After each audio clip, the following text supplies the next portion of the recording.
Hey guys, how you doing? This is Manga, etc. I'm here today to bring you the review for Vamp the Soul Volume 1.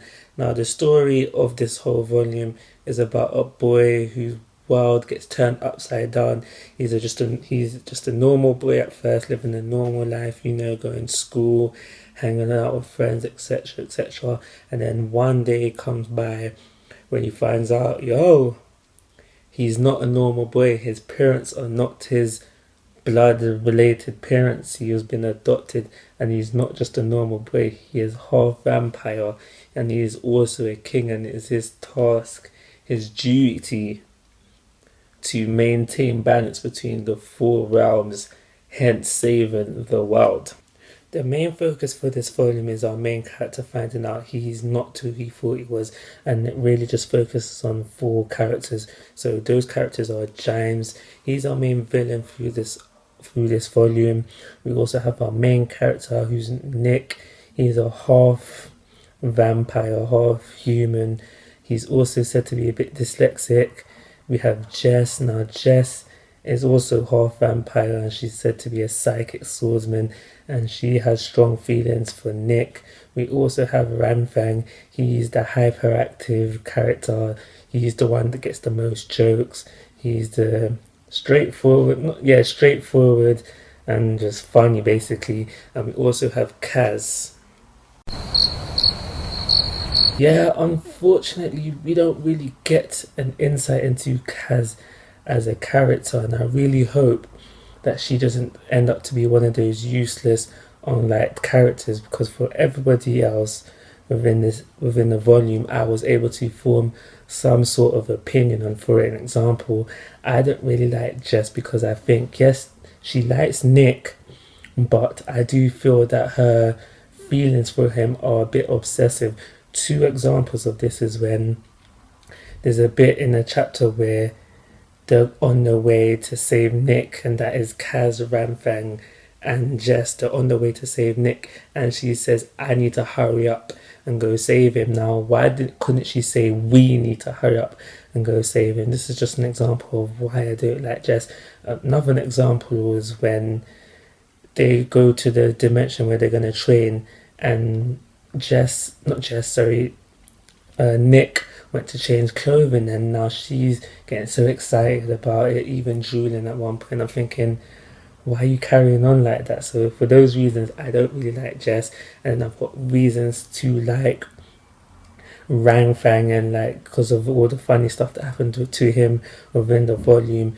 And just with Nick, I've got an opinion formed on him. I got this feeling that he's going to end up evil at some point. But when it comes to Kaz, because she doesn't get much screen time within this first 7 chapters, I have not been able to form any sort of opinion on her, and I hope that she doesn't end up lost within Vamp de la Soul. The pacing for this volume is really good as well. I don't ever think that a chapter was too long or something was dragging. Also, where he threw in the flashback where we learn about Jess meeting Nick for the first time, I think that was put in the right place, and again, that wasn't too long to overshadow and make us think, alright, let's get back to the fight. Everything happens within a good pace. That's one of the really good things about this manga, along with the character building. I feel like the characters were built up quite a lot for just 7 chapters, and if this continues, we can get some really good, likable or hateable characters depending on what the mangaka wants to do with each character. A good and bad thing about this series is that it leaves a lot of questions, and it's just personal preference for me really, but there are certain questions, because this isn't the whole series, so obviously questions should be within this volume, but there are certain questions that I have that I feel should have been fully addressed within this first volume, at least a basic understanding at least. For example, what are Nick's powers? Within the series, we learn that he's the Nightmare King and he's half vampire, but we don't really get an in and out of what he can do and what he can't do. For example, within these 7 chapters, we found out that he can use shadow magic. we find out he can bite people and temporarily take their abilities, and he's a fast healer as well. These are just three things, and like it's like how many things can he do? What can't he do? I think these should be outlined so when things happen further down the line, it doesn't just seem like the mangaka is pulling something out of his and just saying, yeah, he can do that just because he needs him to do that. I feel that everything, or at least a basic understanding, should have been outlined from like earlier on. And the same thing with James as well. We see him do a couple of things, mostly attacks, but there's just one thing where he does a barrier, and this is in the last chapter, where he puts up a barrier, and it's said to be a holy barrier that only certain people that he allows can pass. So like, get me, what are his limits? I just feel like certain things like that, this is just one thing that I think that should have been addressed earlier on, because there was time. Besides that, I honestly don't have no problems with it. If it continues on the path it is on, it'll be a really good series. So that's everything I got to say about the volume as a whole. If you stay tuned, you'll see what I thought chapter by chapter. So the prologue, what I thought of chapter 1, what I thought of chapter 2, and so on. So if you want to watch those, stay tuned. They'll be coming up in a second. I am going to give this volume a 3-star rating, and I'm going to call it a review. Like always, guys, I'm asking for your thoughts and opinions. If you haven't already, please subscribe to my YouTube channel. But most importantly, take care. Have a nice day.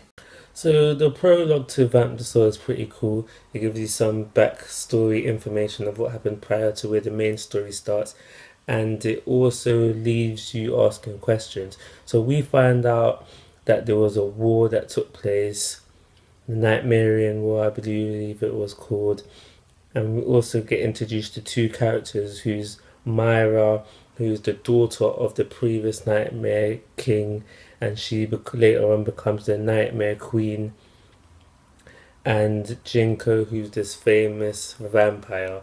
So them two meet at a ball, which was after the Nightmare War, to celebrate the victory, and it was just love at first sight, and they have a child, and that's where the prologue goes into things, where we find out there's this guy, he wasn't named, but we find out that he has come to take the kid, Jinko's kid, and kill Myra, and he was trying to make this deal where if Jinko just gave them up, then he can walk scot free. But Jinko, he's not on this at all. He's like, no, you can't just come in here to kill my wife and take my kid. He's like, nah, that's not even going down like that.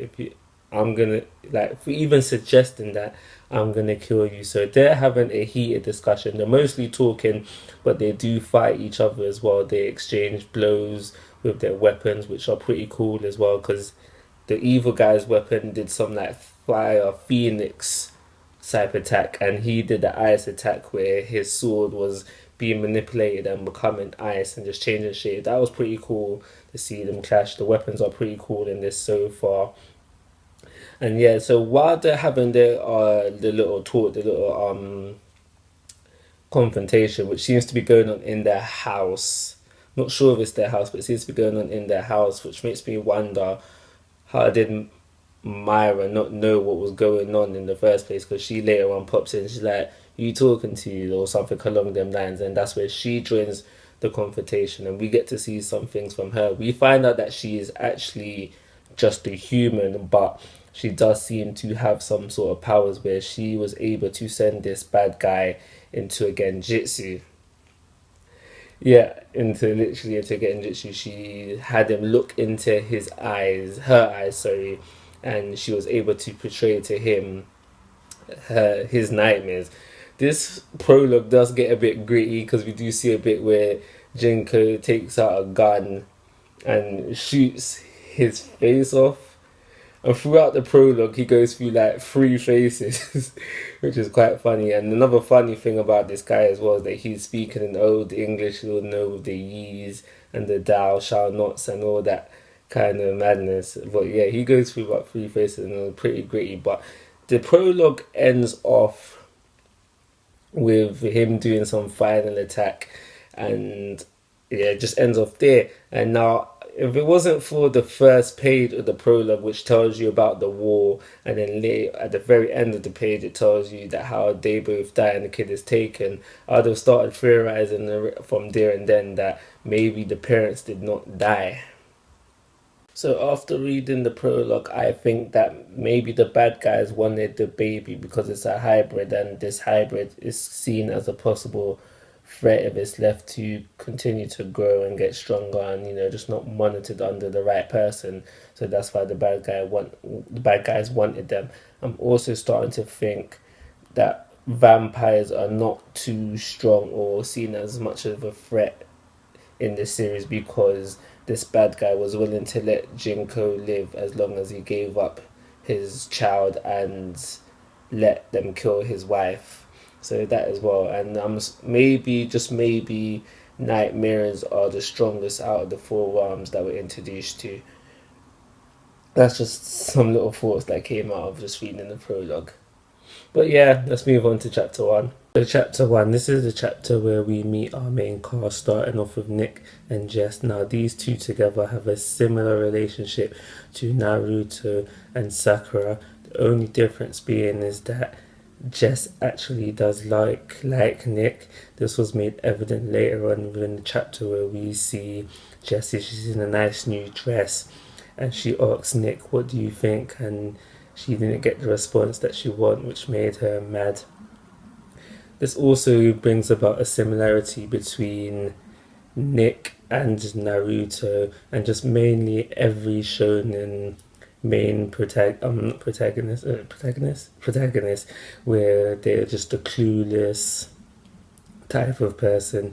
Nick has that in common with them, but he's also quite different, where he excels at stuff like music and stuff like that, but he sucks at spelling, so they think he might have dyslexia, and that's something that Nick and Jess was arguing about earlier within the chapter, because he doesn't want to take the test, but Jess is like, you should take the test, you should take the test. We also meet Ran Fang. He's, for the most part, normal person, but he does have two traits that have been shown so far. He's got a very short attention span, and he likes causing mischief, and he's a bit of a perv as well. Who else do we meet? We meet Kaz. For the most part, we haven't seen nothing from Kaz to determine what type of person she is, or if there's anything interesting about her. But this chapter is about these four. They head over to Jess's house where they're getting ready to go out. It's probably a Friday night, because at the beginning of the chapter we see Nick and Jess in their school clothes. But yeah, they're getting ready to go out, and they hear on the news about a fire that is taking place. And apparently this fire is at Nick's house, so Nick wants to straight away rush over there, but his friends are telling him, no, there's nothing you can do about it. And then he blacks out, and when he comes through again, he's in his house, and you can see the bodies of his parents chained up, and the guy who caused this incident is in the house, and he's there, and Nick is like, why are you doing this, why are you doing this? And basically the bad guy is like, why not, why shouldn't I be doing this? And the chapter ends off with Nick getting really mad, and he starts to transform. So there's another thing that happens within the chapter now. There seems to be two groups of bad guys that are after him. We see one group, like a guy from one group watching Nick, and then another guy from the other group seems to be watching the guy that was watching Nick. So there seems to be two bad guy groups in the works here. This chapter starts to build some potential likable characters, and for that reason I'm going to give it a 3-star rating. Hey guys, so chapter 2. So chapter 2 is basically about the guy whose name I do not know yet. Either I missed it when it was said later on, or we just haven't been given a name for it. But this guy, I'm going to call him Old English, because he uses Old English when he speaks, but Old English, and I definitely know that Old English is the same guy from chapter 0 who killed Myra and Jinko. But yeah, this chapter is about Old English versus Nick, and then later on Nick's friend. So that is Jess, that is Rang Fang, and that is Kaz as well. I think that's how you pronounce it. And yeah, so first we start off with Nick versus Old English. Nick has transformed into this form. I don't know what it's called, but it's some form. He's dark. He's dark out. He just looks very demonic, very demonish. I don't know exactly what it is, but that's how it's going. And Old English, he's on his toes, like they're fighting. He's on his toes. He's like careful, but he's able to keep up with him. They're going blow for blow. It's a very fairly even fight, but I do think that Nick had the upper hand. I think he had the upper hand, and I think that Old English had to be like very concentrated and not slip up once, because then he would have been dead. But as the fight goes on, we see how Nick is not used to these powers and they're starting to fade away. We see him starting to transform back into his normal self, and this works to Old English's favour. Once he starts to transform back, he was easily able to get the upper hand, and he was just about to kill Nick when hops in Rang Fang. Now at first we think Rang Fang's on his own, and they have a little fight as well, and that's when I first noticed that Rang Fang has a tail, and I was like, ooh, I didn't know he had a tail. I didn't notice that last chapter. But yeah, we finally has a tail, and then they go for a fight as well, and things look fairly even there as well. And then when Old English Old English was gonna get the upper hand on Rang Fang, that's when we find out that also forgot the name, Jess and Kaz is also there, and that's where we find out some more character building for these three characters. We find out that Kaz is a mutant and she's a sniper type fighter, because we see her with guns, and yeah, and I think she shoots the thing that blows Old English in the face as well. We find out that Rang Fang is a werewolf, and we find out that Jess is a psychic swordsman, and she's half human, half vampire. Now, psychic swordsman, I'm just guessing that means that she has psychic powers, and as well she's a trained swordsman. But I could be wrong, there could be more to it. We'll find out as things go along. So once that thing happens, when I'm guessing Kaz blows up Old English's face, it's them three versus Old English, and they go at it for a bit. But all I know is something happens where they find out that Old English made Nick cry, and that's when Jess goes on a mad one. She gets very upset. Obviously, we know that Jess likes Nick, and she goes on the attack. So she's just and she goes out to attack Old English, and the chapter ends off with us finding out that Jess is really mad because Old English made Nick break a promise that he made to Jess. Now, this promise was that Nick would never cry again. Now, when I read that, I was like, yo, that is an extreme promise.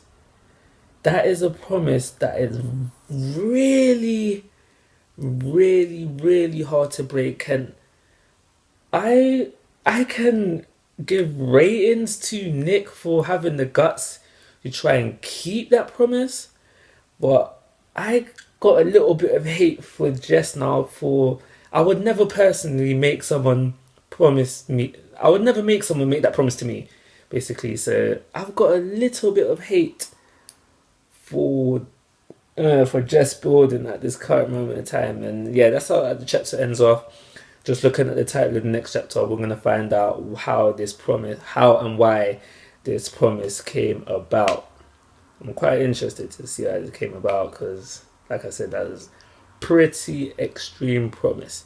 So yeah, think this chapter was good. So we had a first fight for the series. Oh, technically it's the second fight, but yeah, we had a fight this chapter, which was pretty good. Yeah, like I said, the fight was pretty even. It does a bit of power scaling because we don't know like his position, this guy's position, Old English's position in his like organization. Like, is he at the bottom of the table? Is he at the top of the table? So I can't really say, oh, he should have beat them easily or they should have won easily because I don't know anything about the power scaling for the series as of yet.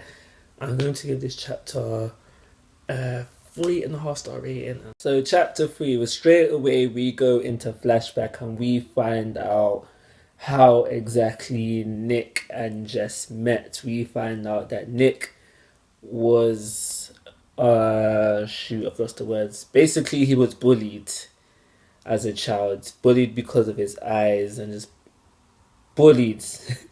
He never had no friends, so he was kind of similar to, sorry to compare it, but kind of similar to Naruto's childhood in the beginning, the very very beginning of Naruto.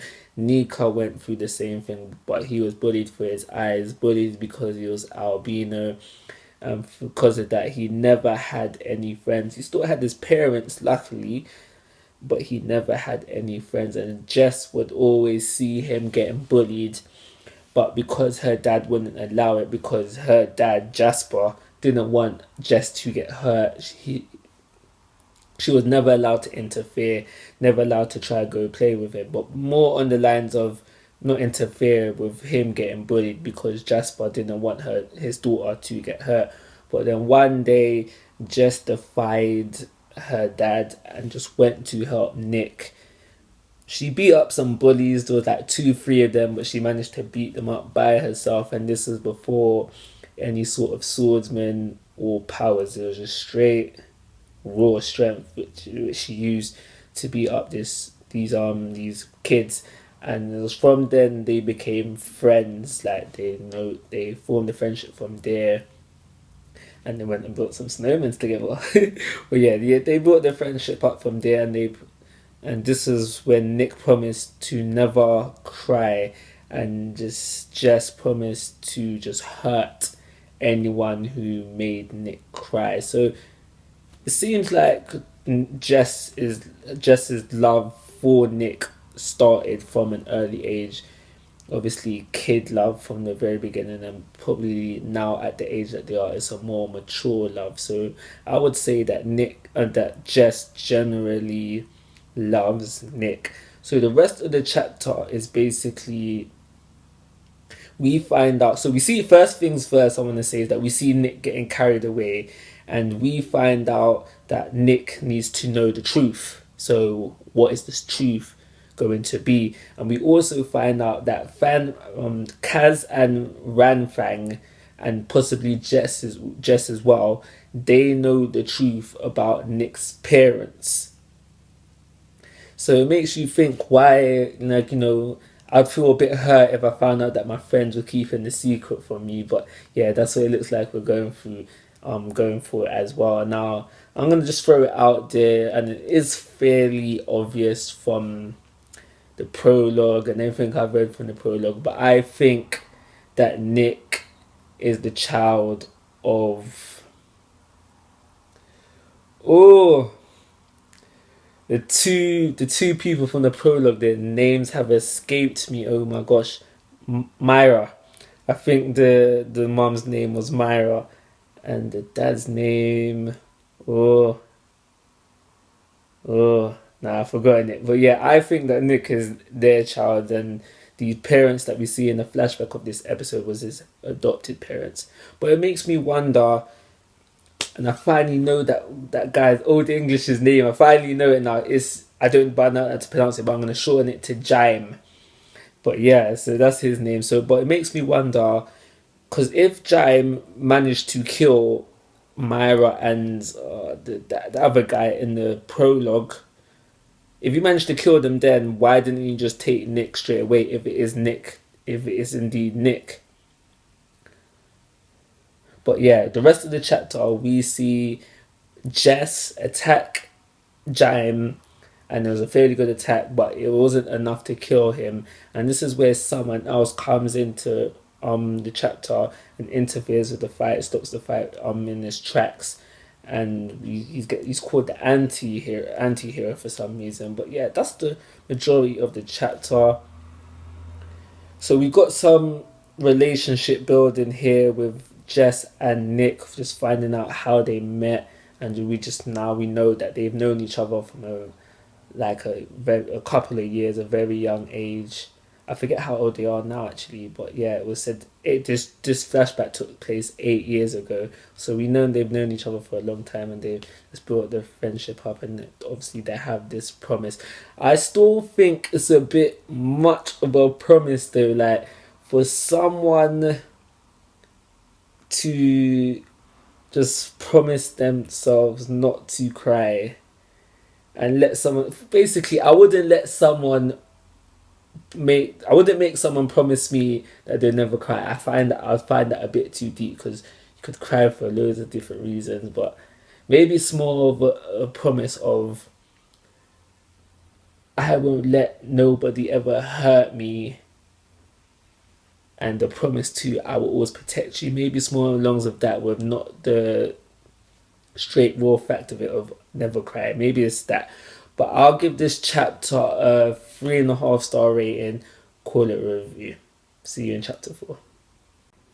So I thought for this chapter, being chapter 4, I figured that I would just do a somewhat live reaction and read it and just say my opinion of things as things happen. I do that for a change. So yeah, let's get into it. So we are chapter 4. And that starts on page 92, so skip to 92. 92. So here we go, chapter 4, Anti-Hero. So let's read on. I'm not going to be reading it out to you guys, so it's going to be silent for a while. So yeah, let's see how things go.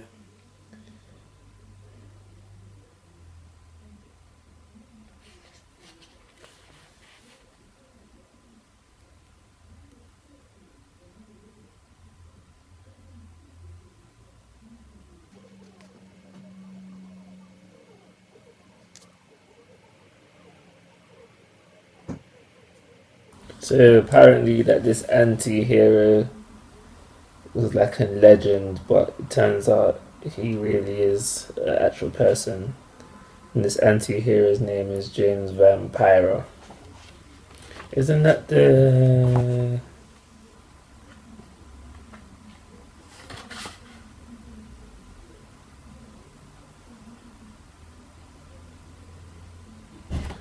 thought that was Junko's surname, but maybe not.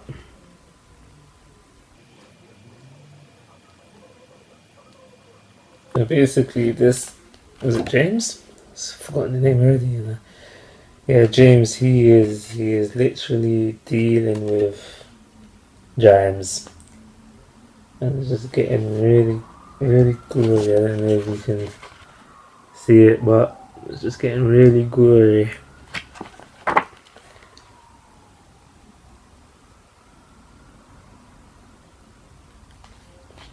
A one-way fight indeed.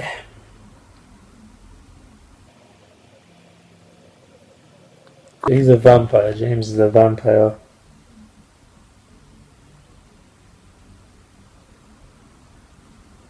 Oh,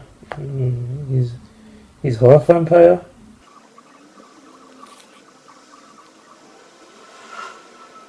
Yeah, so James is half vampire, and James left because the real heroes are coming, and that's a quote from James. James says the real heroes are coming. So James has left. He's retreated. Shokwan.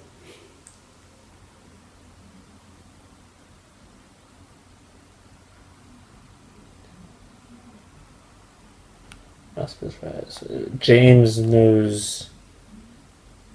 Was it Jess's dad? Jasper. James knows Jasper, which was Jess's dad.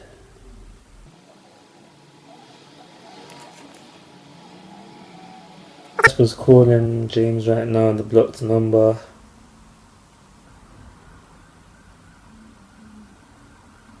Oh! I wonder if Jasper's the person who was really taking away Nick in the previous chapter. Possibly.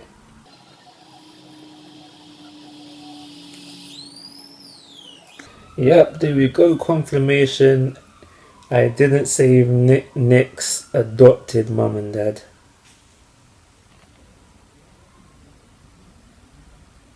Apparently they put up a fight before they were turned to ash, before they were killed. And then they put up a fight.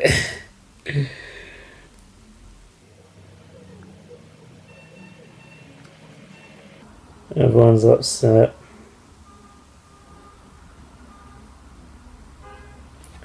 Talk about training real soon. Probably training. Nick needs to train for something.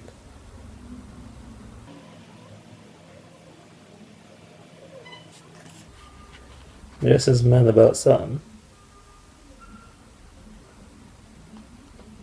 She's still mad at Garms.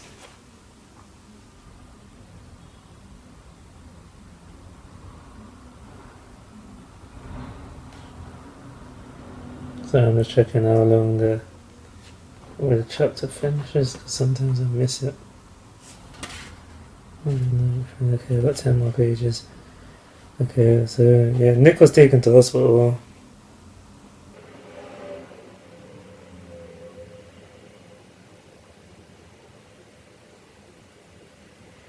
So Nick's got a scar that won't heal.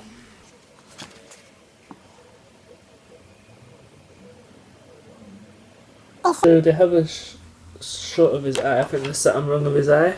If you look at that panel right there, I think there's something wrong with his eye.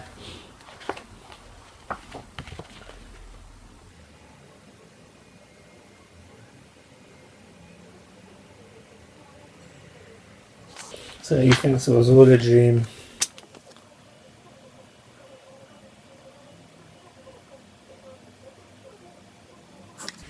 What's a render?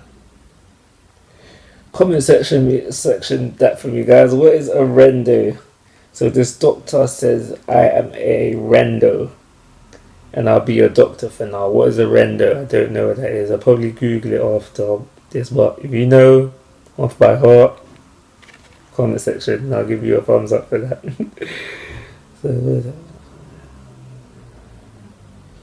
So Nick's in denial, but he's coming to terms with things. And this doctor, looks like this doctor's about to tell him the truth. I'm sorry to give you even more bad news. You were adopted, yep. Nick was adopted. I'm getting told the truth right now.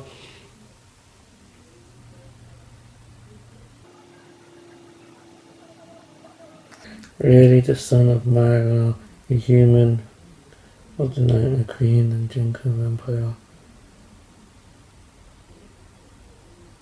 So it's giving you Nightmare King. That's when Mara's dead. So Nick is a king. Kingu of the Nightmarians. Your duty is to keep the balance of the four realms so that the earth can live. That madman wanted to kill you.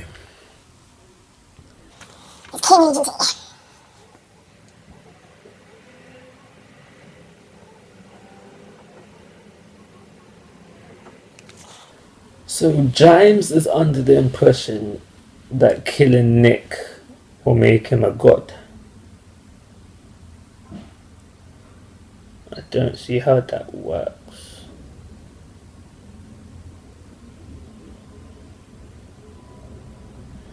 Okay, so Nick is tripping, he's in denial still, not believing it. Saying why me, he's crying. The doctor said he'll calm down when he can't. The doctor said he'll come back when he calms down. He's just not on it. Like, you know what? If you're gonna act babyish, I'm out. Like, I'll come back when you calm down.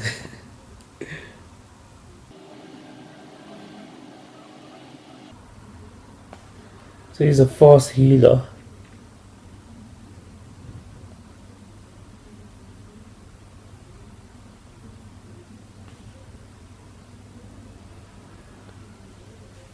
don't look like he's healing. Like, to me, it don't look like he's healing. It look like he's getting taken over. But hey, it says it's healing, so he's healing.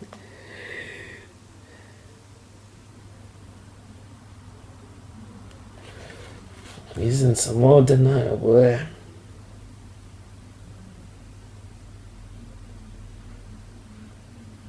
Okay, what's going on? It says nightmare level 1 is in effect, and his eyes have gone black.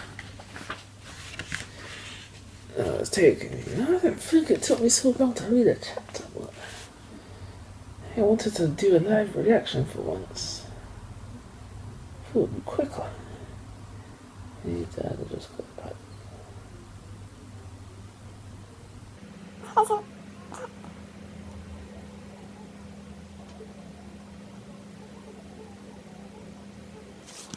Okay, so Jess has come. Jess is there now. And Nick's still tripping. And Jess is trying to calm him down.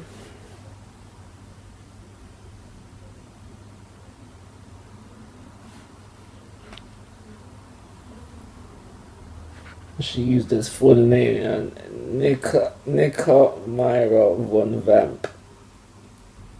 Listen to my voice, calm down. Oh, he's got his mum's name. His mum is his middle name. That's sweet.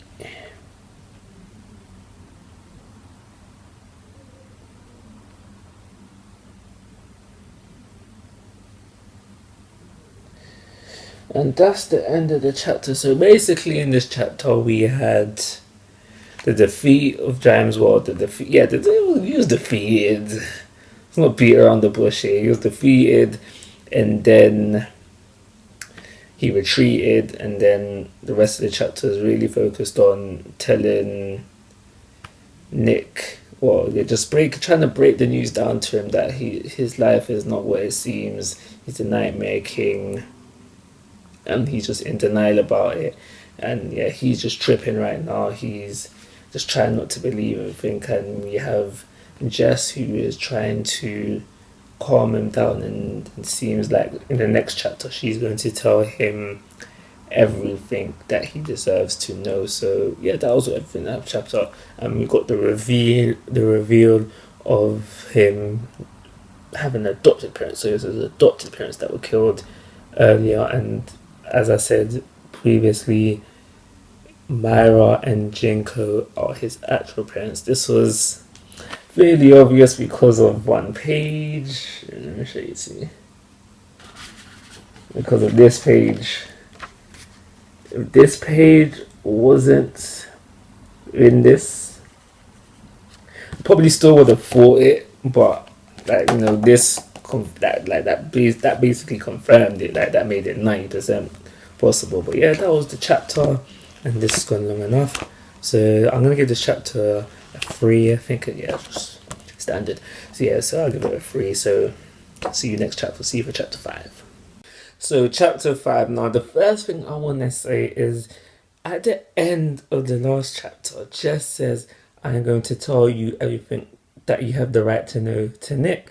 And in this chapter, she didn't tell him anything. I was like, yo, I thought you was gonna give Nick some info here, but all she did in the chapter was comfort him. She didn't tell him anything that he didn't already know. So when I got through with the chapter, I was like, yeah, okay, that was misleading. But the chapter mainly consists of Nick's grieving period, and then I'm going to say Nick's sulking period. So Nick is obviously at the very beginning of the chapter, he is still mad about what has just happened, and he's just taking it out on his friend, but trying not to.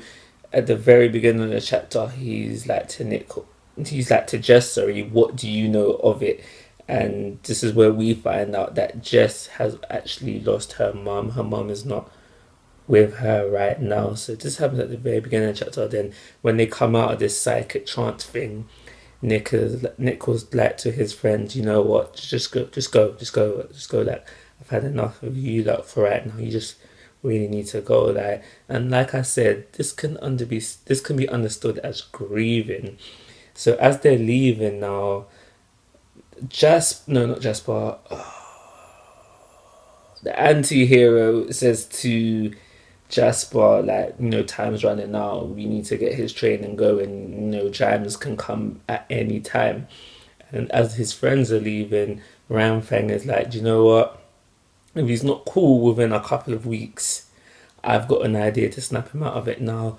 4 weeks passed and man is still grieving, if that's what you want to call it. But I'm personally saying this is his sulking period. 4 weeks later and he's still in the hospital, still refusing to get up and walk. That is sulking. That is really, really sulking. So his friends will come in to see him again. Jess is like, Nick, how you doing? Ramfang's like, alright, cool. Time to put my plan into action. And what he basically does is just very straightforward with it. And he plans just to get Nick angry, just to get him up, and he succeeds. He kicks him out the chair. He's like, what are you going to do? Just stay here and sulk. Just put him under pressure in order for Nick to snap out of it. And that was funny. Rangfang is becoming my favourite character. Slowly becoming my favourite character. He needs to do a bit more before he can become it officially. But his plan works. Gets just mad. But his plan works. He gets up out the chair and he's good to go. And as he gets up, we are introduced to a new character, the Dragon Mistress. Now she is going to take Nick to train him, and we find out that the same person, the Dragon Mistress, is also Ramfang's teacher.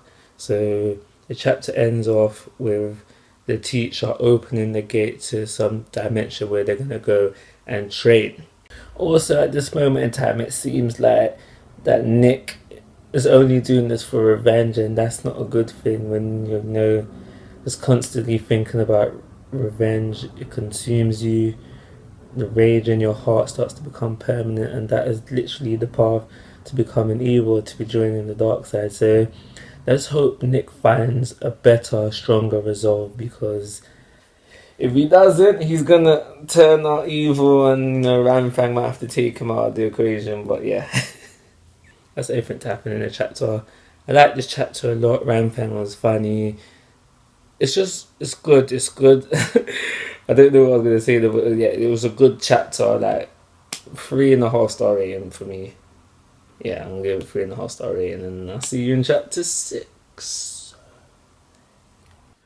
Okay guys, so chapter 6, the first thing I want to talk about is that little scene where we had James and some new bad guys. This new bad guy comes in now and he's like, this wasn't part of the plan, what are you doing? And then they just have a little argument, and there's basically a falling out between the two of them. He's like, James is basically like, don't boss me around or I'll kill you. And this other guy who wasn't named is like, yo, this wasn't part of the plan. And then after that he was like, alright fine, you know what, do what you want to do, but don't blame me when things go bad. Basically, that was basically the kind of vibe we're getting from these two people. And then he disappears, and then again that scene ends.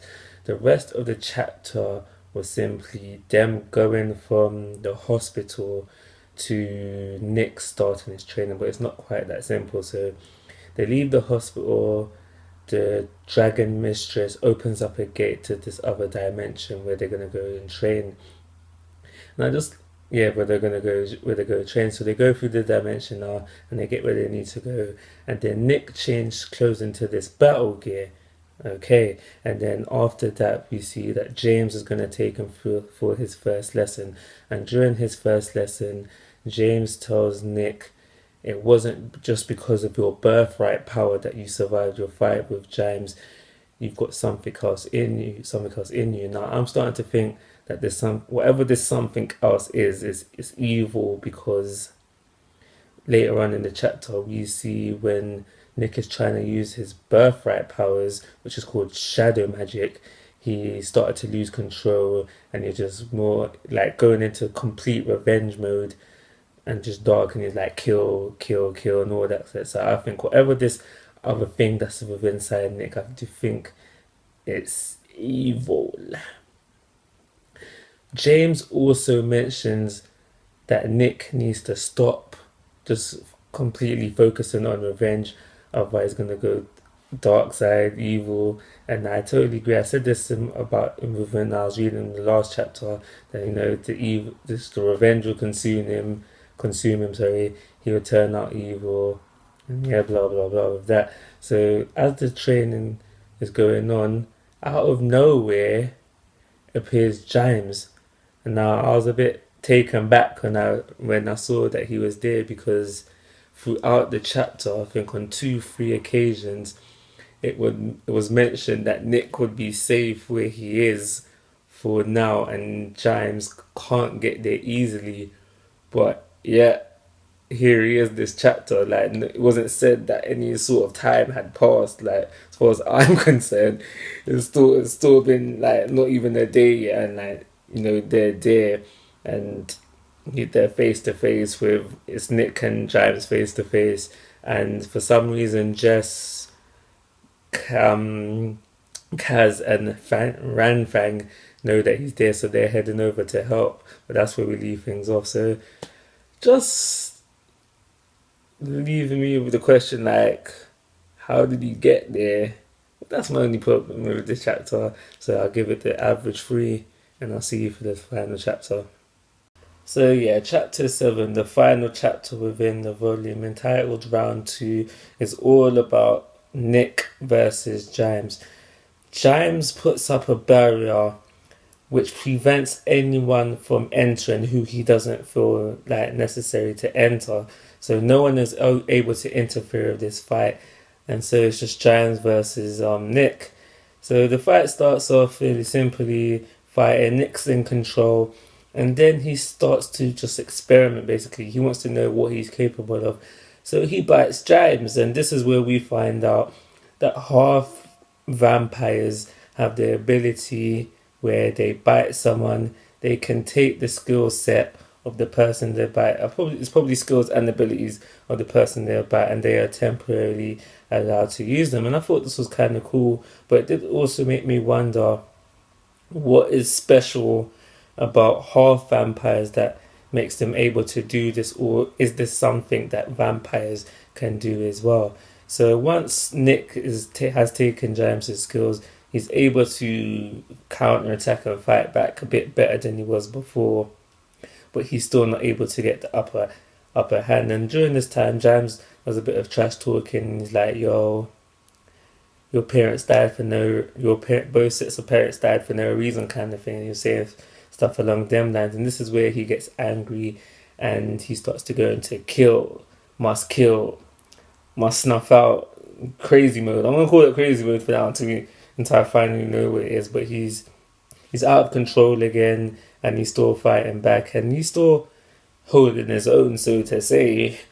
But eventually, Jess comes along, and Ranfang and Kaz as well. They come along, and Jess snaps Nick out of it. So Nick has snapped back into things. It's like, "Yo, what happened?" But he's still in the middle of this fight, and this is where James finally takes over, does what he has to do, and then the chapter leaves us off with a cliffhanger with James just about to kill him, I guess. Let's say kill him.